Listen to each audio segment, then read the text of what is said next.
Today on LifeLock's Race to March Madness, there's a Rose in Memphis that's been a thorn in the side of Tigers' opponents. This kid with a basketball is as fast as I've been around. There's Sister Rose at Xavier leading the academic charge for the Musketeers. Since she stepped foot on this campus, there has never been one senior basketball player not graduate. And everything's looking pretty rosy for Duke these days. ESPN insider Pat Forty's here to talk Blue Devils and a whole lot more. LifeLock's Race to March Madness. We're putting the Rose pedal to the metal right now.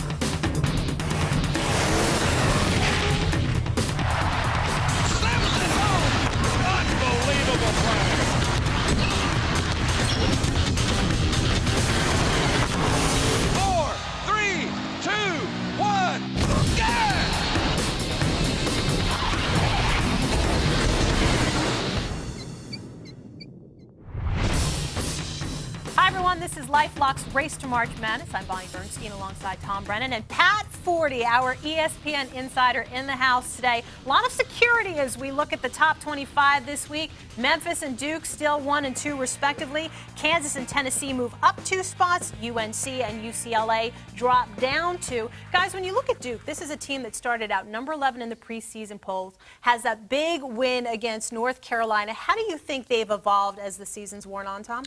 Well, I think they're really surprised, Bonnie. I think we all expected them to be very, very good next year, but the fact that they have no inside presence is really going to be a problem, but they've been playing very, very well without a center. Yeah, to me, they've overcome a lot of that. They've had great athleticism. This is the most athletic Duke team I think I've seen in years. Gerald Henderson, unbelievable on the wing. Nolan Smith, freshman, very quick. DeMarcus Nelson, and then kind of some underrated athleticism from Greg Paulus and John Shire. TB, you bring up a good point in the defense, and this has sort of been the knock on the Blue Devils all year. Barrage of three-pointers against Carolina, but they still allow Tyler Hansbrough on the other side to get 28 points, 18 boards. Come tournament time, how problematic do you see that being? I see it as being very problematic. The idea is that if you don't have a center, if you don't have a presence in the post, you can't get any easy baskets. And more importantly, as you say, you can't stop the other guy from getting easy baskets. So I think this could be a problem come tournament time. Yeah, TB, well, it's definitely going to be something for them to handle when they go up against the bigger teams. But they also present a problem on the other end, Bonnie, where they spread teams out. They pull their big guys away from the basket, and then those guys attack and get to the basket, either for layups or passing out to three-pointers. They can use their quickness as an advantage. All right, give me a couple other teams you think have also grown since day one this season. One that jumps out at me is Kansas State.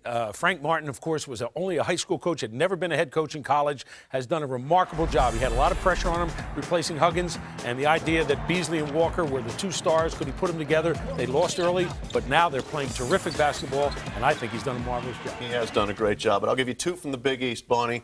UConn and Louisville. Connecticut early in the season looked like they didn't like each other very well. They've had addition by subtraction without Jerome Dyson. Thabit and Price stepping it up. Louisville has gotten healthy, and they're running everything through their point center, David Padgett. Watch out for them. Padgett's been hitting about 65% of his shots. Both he and Palacios have come back from knee injuries and made a big difference. Don't forget about Tennessee, too. They've cracked into the top 5 ever since Chris Lofton got his game going from beyond the arc. All right, well, coming up on LifeLock's Race to March Madness, everything is coming up roses for Memphis, and the Tigers' point guard of the same name has a whole lot to do with that. LifeLock's Race to March Madness is brought to you by LifeLock, the industry leader in proactive identity theft protection, and Geico. 15 minutes could save you 15% or more on car insurance.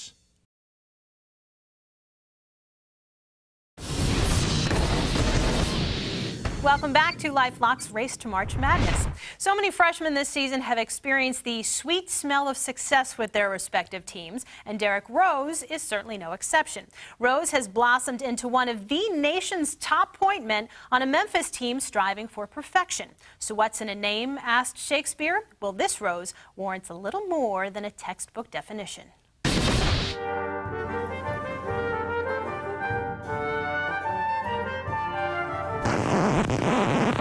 Rose to the hole. Here's Rose. Here's another three, and it's good. Rose has it. Puts it up. Oh, what a play. The first ingredient that Rose has is perhaps the greatest body, the greatest athletic package that any point guard has ever had. With his size, quickness, speed. He's 6'4". He's 190.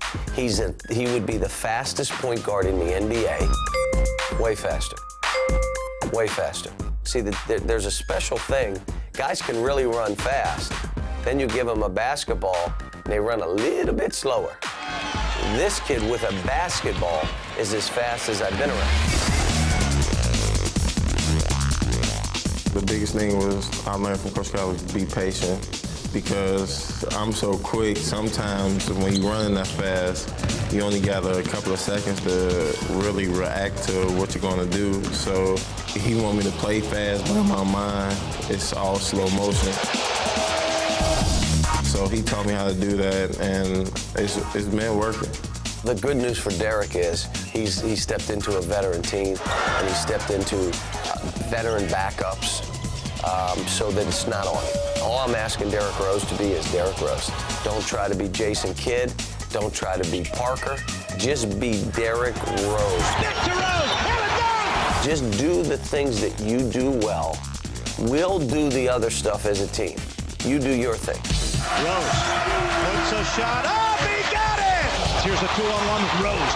Anderson. My game really is whatever you give to me, I'll take. If you're going to give me a jump shot, I'll take it. If you're going to play me tough, I'll go to the hole. It's hard to guard somebody that plays like that.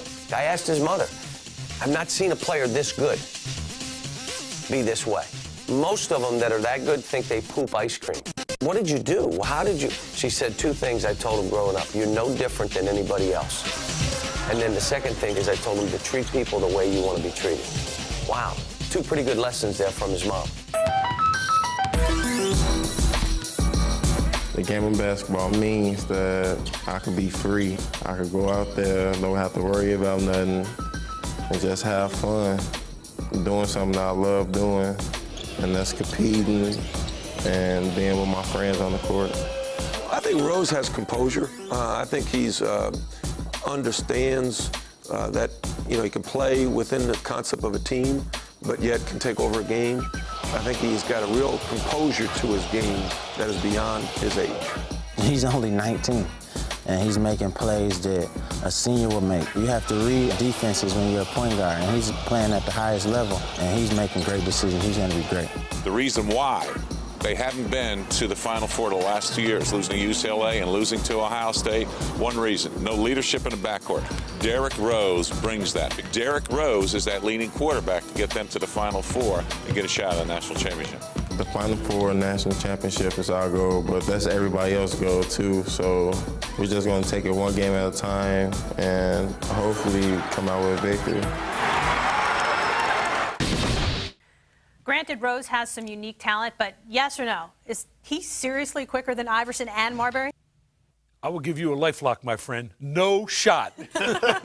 Roll tape of Allen Iverson at Georgetown. You'll see a guy who was much faster than Derrick Rose on his best day. All right, well, maybe because Marbury's on the shelf right now, but a little bit of hyperbole from Calipari. Okay, when it's a foregone conclusion that you're Derrick Rose and you're essentially a one-and-doner, it's conceivable he could be a me player rather than a team player. How much has his mother's words of wisdom about being no different than anybody else really enabled him to gel with this veteran team? Well, his mother's words of wisdom have made him a fine young man, and we're all thrilled about that. But if he was a me guy, Joey Dorsey'd throw him out a window. Okay, there's a lot of studs in that Memphis locker room who have been down the road, and there is certainly a pecking order there, and he's not at the top of it. There's a little peer pressure, no doubt about it. But look, I saw Derrick Rose play in high school. He'd already established his identity as a team player by then. He's a distribute-first point guard, and that's what fits so well on this team because there's so many guys to distribute it to. He doesn't take shots away from those guys. Let me ask you this. The last two seasons, Memphis has blown through CUSA, only get to the NCAA tournament, and fall in the Elite Eight to one of the major power conference teams. It was Ohio State last year, UCLA the year before. What's your take on what will happen this year? Well, the difference to me, Bonnie, is simply the fact that they have been there the last 2 years, and they know what it takes now. CDR, Dorsey, all those guys are veteran guys. They know what it takes, and I think they'll get to the next step. Yeah, well, I picked Memphis to win the national title, so I'm sticking with that. I think they do get over that hump this year, but I don't think Conference USA has done them any favors in terms of getting them ready for that. It has been too easy, and they've run into tough season teams. It's going to be a struggle this year as well. Yeah, well, Memphis has been beating teams in Conference USA by 20 points a game. A lot of people feel the only true roadblock for this Tigers team will be Tennessee on February 23rd. So We shall see. All right, well, the drama is back on Thursdays. Lost, the show on everyone's must-watch list, is off to its best season yet. An all-new Lost, 9, 8 Central on ABC. Coming up, we will visit Xavier, where the Musketeers are getting some guidance from a higher power, which got us wondering, which is the only current A-10 team ever to win a men's NCAA championship? You mull it over, we'll have the answer right after the break. It's been 53 years since a current A-10 team won an NCAA championship. LaSalle beat Bradley 92-76 in the 54 title game. The tournament MVP that year, the Explorers' Tom Gola, who to this day still holds the NCAA career rebound record, averaging nearly 19 boards a game. 19, wow. Well, this season, Xavier has been the team dominating the A-10, and out-of-conference wins against Indiana and K-State make you think the Musketeers could do some serious damage in this year's NCAA tournament. The X-Men, however, don't subscribe to the age-old adage, winning isn't everything, it's the only thing. For us here at Xavier University, it isn't enough to have a program that's successful on the court. I just knew like it was something about Xavier that was going to put me in the best situation for me to graduate. We're probably I would say, the single most unique college basketball program in the country when it comes to academic advising when guys leave. If you talk to every one of them, one of the first people they'll mention would be Sister Fleming. Just coming on my visit, you want to see all the campus and the girls, but then they take you over to this little office and you meet Sister Roseanne Fleming and you're like, wow, this is who I'm about to be attached to for the next 4 years. I came here to teach, and one of the first individuals that I met was a basketball player. It was in one of my classes, and the coach would call me about every other week to see how that basketball player was doing. Fortunately, probably for me as well as for him, he finished successfully at the end of the first semester I was here. Our biggest record is that we've had 70 straight basketball players graduate. This is a legacy that goes back a long, long way. Since she stepped foot on this campus, there has never been one senior basketball player not graduate.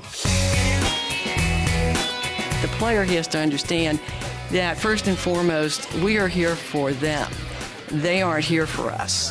That the university exists for them to grow and develop and to become an educated individual while they are on the Xavier campus. I worked for Sister Fleming, as did Pete Gillen, as did Skip Prosser, as did Thad Matta. I mean, if we run into a problem, it's an easy solution. Whatever she says goes.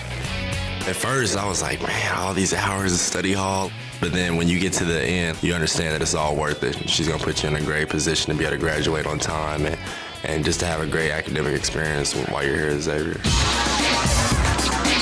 Sister's person, it's always smiling. She brings a smile to you even if you're having a bad day. Always the same expression to send her, smiling. Always smiling. I mean, that's the number one thing. I mean, it could be like a fire, and you just see her, smiling. I think a real ingredient into the long-term success that we've had as a program is her in combination with the university. That is the one constant. It hasn't changed. In large part, that translates right onto the practice court. That translates right into the team approach. I'm happy for them. I have a lot of pride in thinking that they're succeeding for themselves. My pride basically is in the fact that they have used their talents to develop. Coaches win games, administrations create successful programs, and it's terribly important for us to win the way we win. They're going to end up in an individual who's benefited by the enhancement of Jesuit education. And I think leave here feeling very successful, that they have the potential of making a difference in this world. Well, to stick with the whole religious angle of this story, Xavier's sort of had an unorthodox way of enforcing the student portion of the student athlete. Guys, particularly in light of the 19-year-old NBA rule that's been enforced of late, how much do you think sometimes the classroom gets lost these days? Well, there's no question it gets lost oftentimes, and that's why this story is so refreshing. As a matter of fact, Sister Roseanne had made me sit up and take notice because having a Catholic school education myself, I still have welts on my hand from Sister Theophane smacking me around. But there's no question that, we live in a business-oriented world, and a lot of college athletics is very business-oriented. Yeah, no doubt about it. And I think the 19-under rule has done one thing. It's kind of created a bit of a mythology out there about whether these guys are still actually going to school. I think if you looked in the backpacks, a lot of the guys that are going pro early during the tournament, they wouldn't have any school books in them. They're just majoring in eligibility as long as they have to, and then they're dropping it. You look at Xavier on the court, 3 starters returning from last year's NCAA tournament team. What do you think it is about this year's squad that's got them clicking on all cylinders? I think it's accountability. You know, obviously Lavender makes them good, but just the whole process of they're accountable for every portion of their life, and that lends itself to being a good teammate. Yeah, you know what? They're a good team. They are very fast-paced. They like to rip and run. Drew Lavender pushes the pace. They're very balanced. They got 6 guys in double figures, and they're going to be a tough out. They were a tough out last year. Darn near beat Ohio State, which went to the national title game. We had Lavender, who you remember was a 2-year starter at Oklahoma before he transferred, has been used not just on the scoring end, but he is also one of the top assist guys this season in the A-10. Well, the Cintas Center must be nuts when the X-Men play at home these days, but it is hard to parallel the pandemonium of Tobacco Road's fiercest rivalry. Let's get a look back now at the fans' view of the Duke North Carolina game in Chapel Hill on February 6th. I'm Jen Sturger, coming to you from Chapel Hill, North Carolina, where one of the biggest games of the year is getting ready to tip off, Duke versus UNC. And while the schools are only separated by 8 miles and a shade of blue, I'm wondering, what's your shade of blue? Why is this the best rivalry of all time? Because I hate them. It's been going on for so many years. Okay. And we're ranked 2nd and 3rd. I hate them more than anybody in Boston hates anybody in New York. Both schools are some of the most preeminent programs in all of college basketball. I hate them more than Hillary hates Obama. It's not just like 2 teams that are never very good. It's like this long tradition of us being great teams. I hate them more than anything. What makes UNC such great fans? Because all we care about is basketball. Everybody, are we ready for this game? Are we ready for this game? I think they're ready. Enjoy the peace and quiet while you can, because this place is gonna get rowdy. Let's go Heels! How long has this game been sold out? Every year it's sold out, so it's probably been sold out since the beginning of time. Tell me a little bit about the rivalry, and how has it changed since you've been here? I think it's gotten bigger. Every year it seems to take on a life of its own. So now you guys have had a little taste of what Tar Heel Nation has to offer, and it's moments away from game time. I'm excited, but are you guys? 2 of the Big Ten's top teams battle it out tonight in our Saturday primetime game. Michigan State heads to the Heartland to face freshman phenom Eric Gordon and the Indiana Hoosiers. Saturday primetime presented by DirecTV, 9 p.m. Eastern on ESPN. For more information, log on to ESPN.com. When we come back, we'll take a closer look at the Atlantic 10. Could the A-10 get more tournament bids than the ACC or the Big Ten? And who do our analysts have on the coach's hot seat? Full court press straight ahead on LifeLock's Race to March Madness.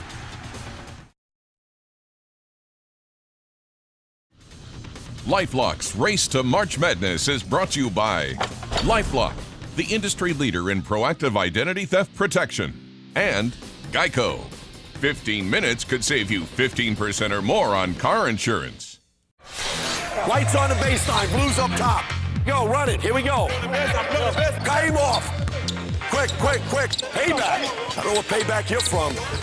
We're talking, we're communicating with each other. Do it after a timeout. A lot of it's a timeout. Get through it. Ready, play it, go. Coming through. Good. Coming through. Good, play it. Push it. It's a score. Go, push it. Back to 2. 2. Push it. Good charge. Help him out.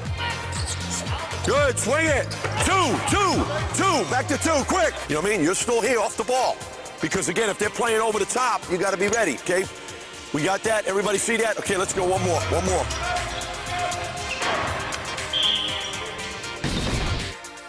thanks to Rhode Island's Jim Barron for taking part in this week's Mic'd Up segment. All right, time, guys, for our LifeLock Teams of the Week. Since we talked about Xavier today, let's focus on the Atlantic 10.